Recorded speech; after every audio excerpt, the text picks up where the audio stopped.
Hello friends, welcome back to my channel story with Sam. कैसे हैं आप सब? आई होप आप सब अच्छे होंगे और आपको मेरी स्टोरी पसंद आ रही होगी। प्लीज़ स्टोरी को सपोर्ट कीजिए और इन केस आपको कुछ अच्छा लगता है तो प्लीज़ कमेंट सेक्शन में ज़रूर बताइए। आप लोग सुन रहे हैं मेरे साथ लव राइवल श्रेया और रोहित की लव स्टोरी। आइए सुनते हैं श्रेया और रोहित की ये कहानी क्या मोड़ लेती है और ये जो बच्चा इनकी ज़िंदगी में आने वाला है ये इन दोनों को साथ लेके आता है कि इन दोनों को दूर करता है। चलिए आगे सुनते हैं।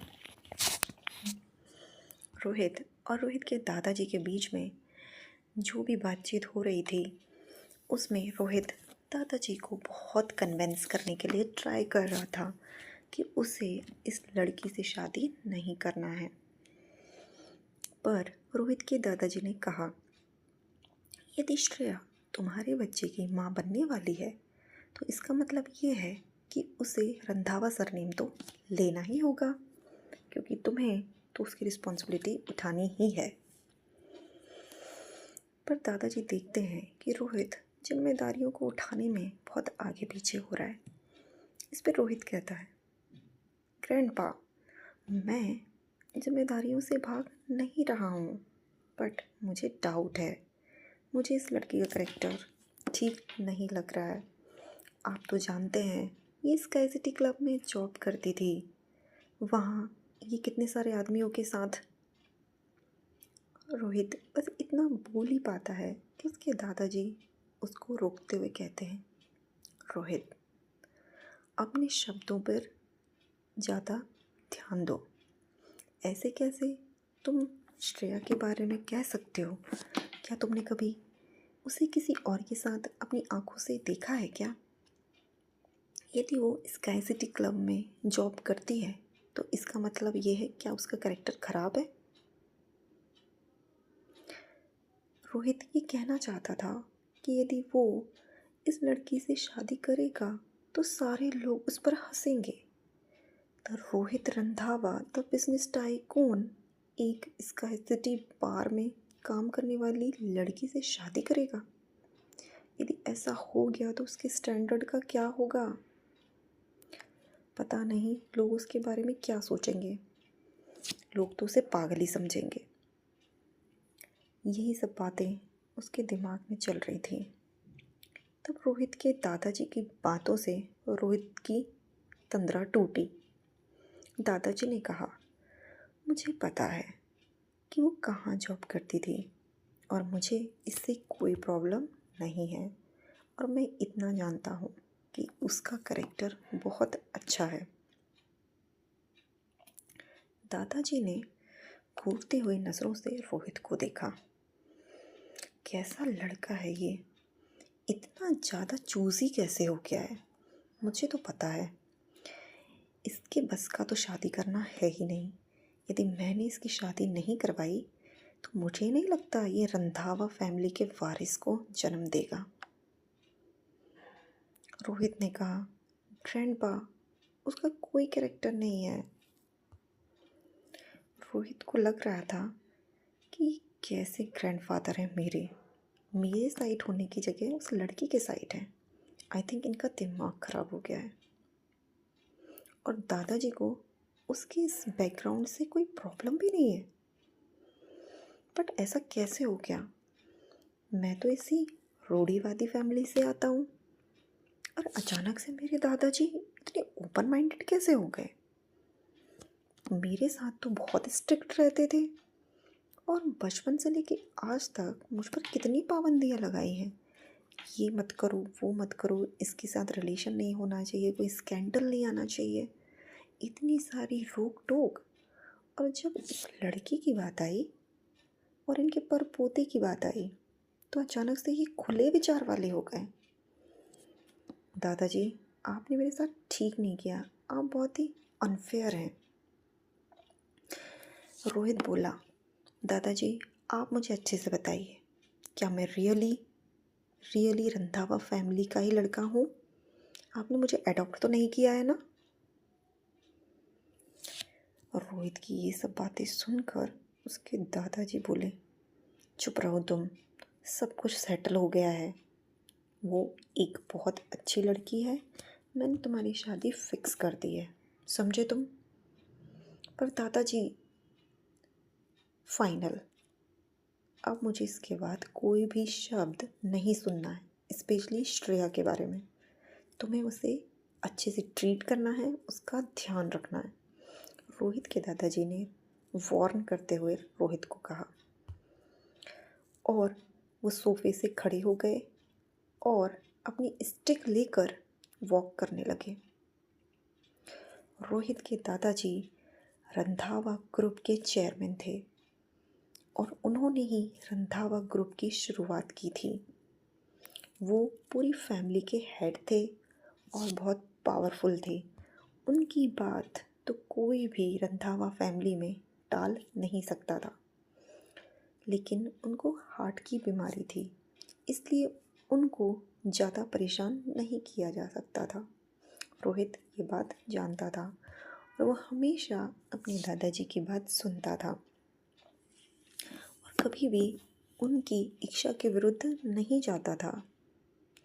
रंधावा फैमिली बहुत ही ट्रेडिशनल फैमिली थी और स्ट्रिक्ट भी थी, इसलिए रोहित को बचपन से ही डिसिप्लिन में रहना सिखाया गया था और वो हमेशा स्ट्रिक्ट माहौल में ही बड़ा हुआ था। इतने साल रिया के साथ रिलेशनशिप में होने के बाद भी अभी तक उसने रिया के साथ कुछ भी गलत नहीं किया था। उसने रिया को छुआ भी नहीं था, क्योंकि यही फैमिली की जो भी डिसिप्लिन, स्ट्रिक्ट बैकग्राउंड और जो ट्रेडिशनल माइंडसेट था, उसके कारण रोहित को लगता था कि शादी से पहले ये सब करना ठीक नहीं है।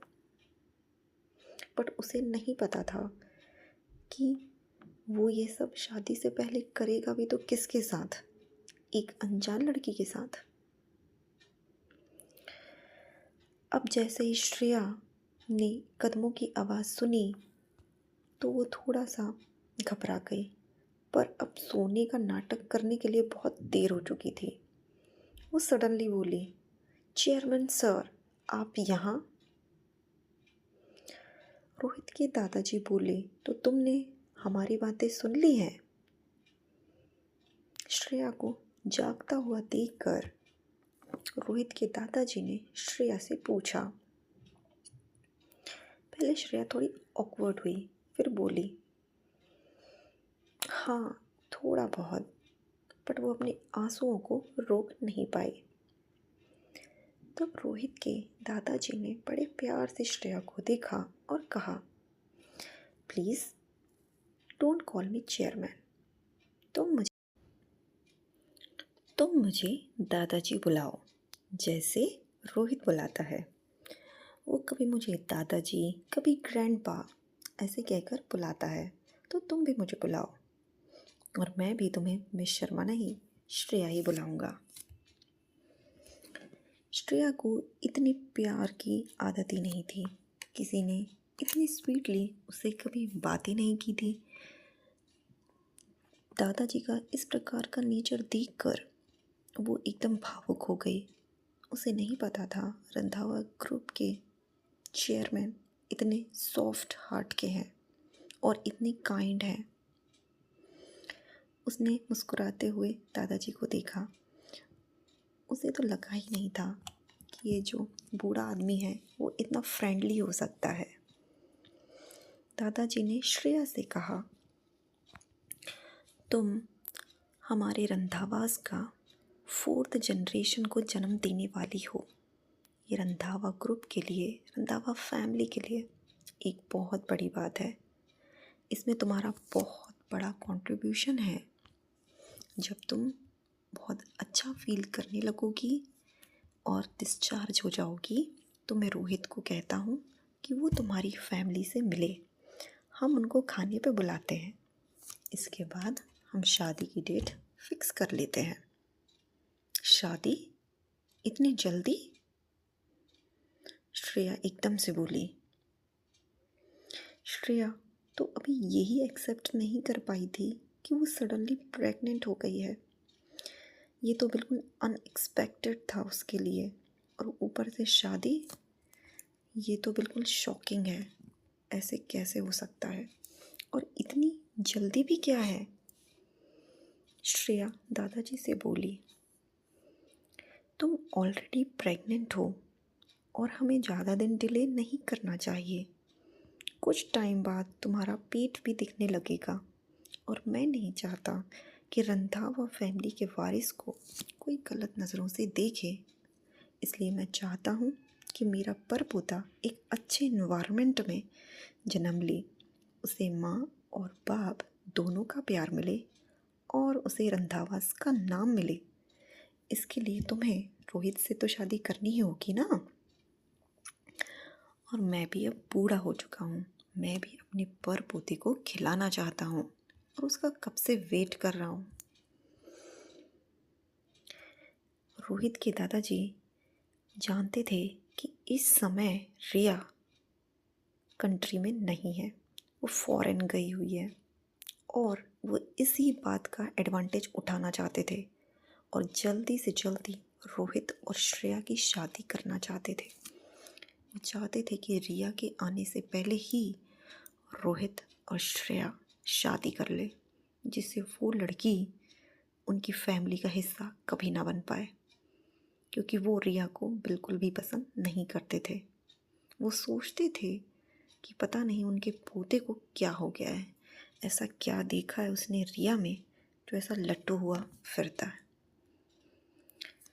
पर दादाजी को भी कहाँ पता था कि रोहित तो रिया के पीछे बस इसलिए था क्योंकि उसने सोचा था कि बचपन में जिस लड़की ने उसकी जान बचाई है वो रिया है। बस इसीलिए उसके दिल में रिया के लिए थोड़ा सॉफ्ट कॉर्नर था, जिसे वो प्यार समझ बैठा था। रोहित के दादाजी की ये सब बातें सुनकर श्रेया एकदम से उदास हो गई। उसे रोहित का चेहरा याद आ गया। उसके दिल को ठेस पहुंची। रोहित का वो कोल्ड ऑरा, डार्क फेस उसकी आंखों के सामने आने लगा। वो तो जानती थी कि रोहित यही समझेगा कि ये चाइल्ड उसका नहीं है, और वो तो यही सोच रहा होगा कि मैंने उसके दादाजी को मैनिपुलेट किया है। वो मुझसे कितनी नफ़रत करता है, और कैसे वो मुझसे शादी करेगा, और मुझसे शादी करके क्या वो खुश रह पाएगा। पर रोहित के दादाजी तो दोनों के लिए कुछ अपॉर्चुनिटी क्रिएट करना चाहते थे। वे चाहते थे कि ये दोनों आपस में बात कर लें। इसलिए थोड़ी देर बैठने के बाद वो उठे और उन्होंने कहा, मैं जाता हूँ, मैं रोहित को यहाँ भेजता हूँ, वो तुम्हें कंपनी देगा। रोहित के दादाजी ने सोचा, मैं इन दोनों को अकेला छोड़ दूँगा तो शायद इनके बीच कुछ बात बन जाए। पर जैसे ही रोहित के दादाजी गए, वैसे ही एक लंबा सा आदमी श्रेया के बेड के सामने आ गया। उसका फेस एकदम कोल्ड था, और उसके चेहरे पर गुस्सा साफ दिखाई दे रहा था, और नफ़रत तो उसकी आंखों में दिख ही रही थी।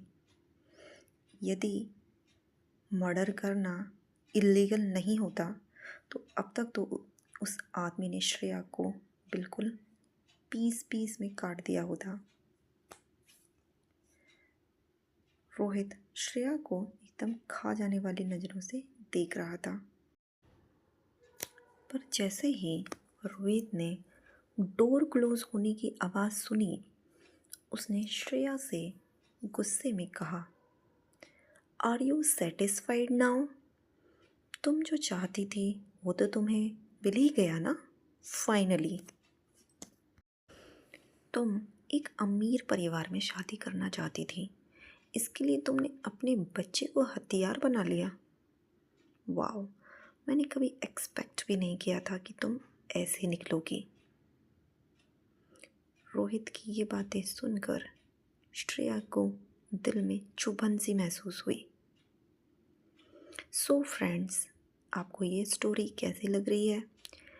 प्लीज़, आपको ये स्टोरी अच्छी लग रही है तो चैनल को सब्सक्राइब करें, वीडियोस को लाइक करें, अधिक से अधिक शेयर करें और न्यू इन्फॉर्मेशन के लिए बेल आइकन दबाना ना भूलें।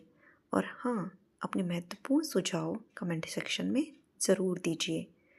तब तक के लिए सुनते रहिए लव राइवल और मिलते हैं नेक्स्ट एपिसोड में नए ट्विस्ट के साथ। Okay, bye bye.